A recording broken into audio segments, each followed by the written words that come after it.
প্ৰশ্ন কম্পিউটাৰ কোনে আৱিষ্কাৰ কৰিছিল? আপোনাৰ বিকল্প ক ভন নিউমেন,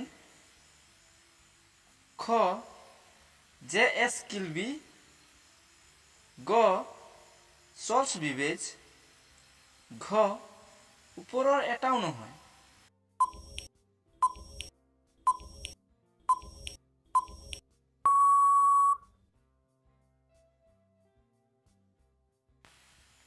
দুই নং প্ৰশ্ন পোনপ্ৰথমে কম্পিউটাৰৰ নাম কি আছিল?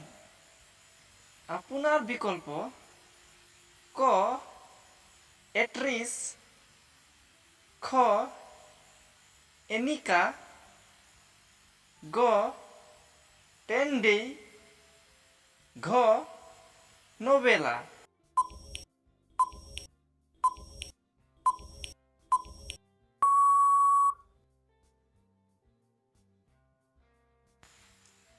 তিনি নং প্ৰশ্ন কোন তাৰিখে কম্পিউটাৰ দিৱস হিচাপে পালন কৰা হয়?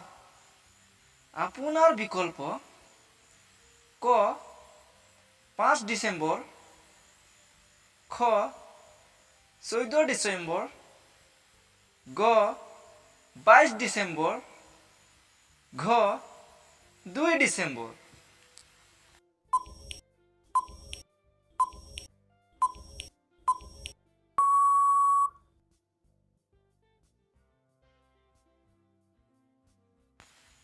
চাৰি নং প্ৰশ্ন CPU-ৰ সম্পূৰ্ণ ৰূপ কি?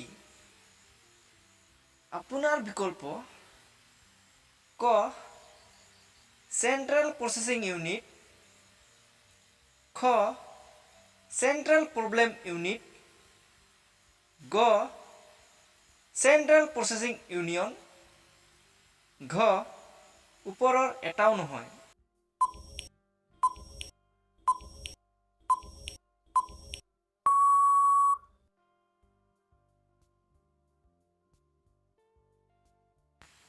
পাঁচ নং প্ৰশ্ন কম্পিউটাৰৰ কীবৰ্ডত কিমান বটন থাকে?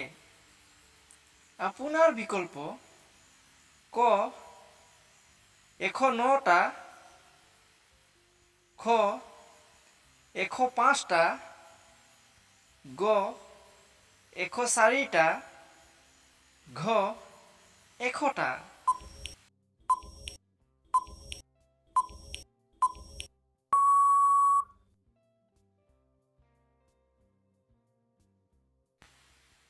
ছয় নং প্ৰশ্ন কম্পিউটাৰৰ সম্পূৰ্ণ নাম কি?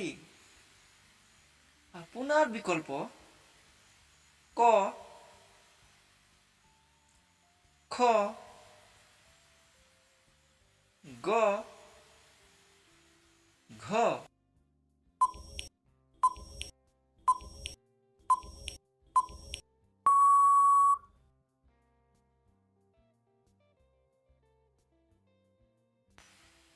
সাত নং প্ৰশ্ন কোনটো কম্পিউটাৰ আটাইতকৈ স্পীড?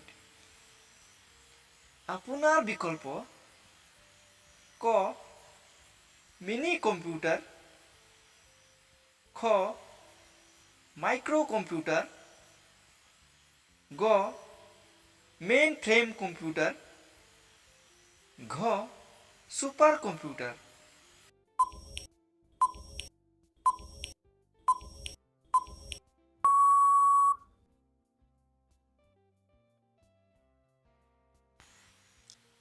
আঠ নং প্ৰশ্ন কম্পিউটাৰৰ মাউচ কোনে আৱিষ্কাৰ কৰিছিল?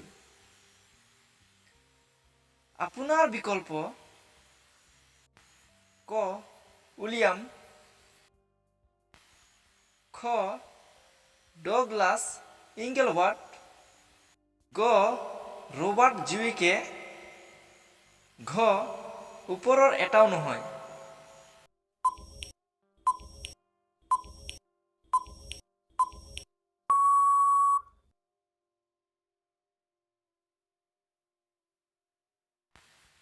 নয় নং প্ৰশ্ন তলৰ কোনটো ইনপুটৰ একক? আপোনাৰ বিকল্প ক মাউস, খ কিবোৰ্ড, গ ডিসপ্লে, ঘ ওপৰৰ আটাইকেইটা।